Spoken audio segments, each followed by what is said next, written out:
Syllabus complete చేయాలని, job సాధించేయాలన్న అత్యుత్సాహంలో అవసరమైన దానికంటే ఎక్కువ బుక్స్ చదవడం, ఎక్కువ టైం ఎగ్జామ్ మీద స్పెండ్ చేయడం, ఇంకా ఇవన్నీ చేస్తూ ఉంటాను. సో, ఇదంతా కూడా నేనైతే ఎంకరేజ్ చేయను. ఎందుకంటే మనకి ఏది అవసరమో అదే చదవాలి. ఎంత అవసరమో అంతే తినాలి. అంతకు మించి మనం తింటే అది తిరిగి మనకి అనీజీగా అనారోగ్యాన్ని కలిగిస్తుంది. సో, అదే విధంగా మనం ఎంత చదవాలో అనేది మన సిలబస్ ప్రకారం మనం ఎంత చదవాలో అదే చదవాలి.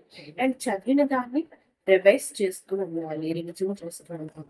అండ్ మనకి ఎగ్జామ్‌కి సిలబస్ కంప్లీట్ చేసేసిన తర్వాత ఎగ్జామ్ పోస్ట్ పోన్ అయినా సరే, కొంచెం టైం ఎక్కువ దొరికినా సరే, మనం ప్రాక్టీస్‌లు అనేవి ఎక్కువ ప్రాక్టీస్ చేయాలి. సో, అభ్యర్థులకు ఇదొక వరంగా చెప్పవచ్చు ఈ టైం. మనకి ఎగ్జామ్ పోస్ట్‌పోన్ అవుతూ ఉందంటే, మనకి ఇంకా చదవడానికి కొంచెం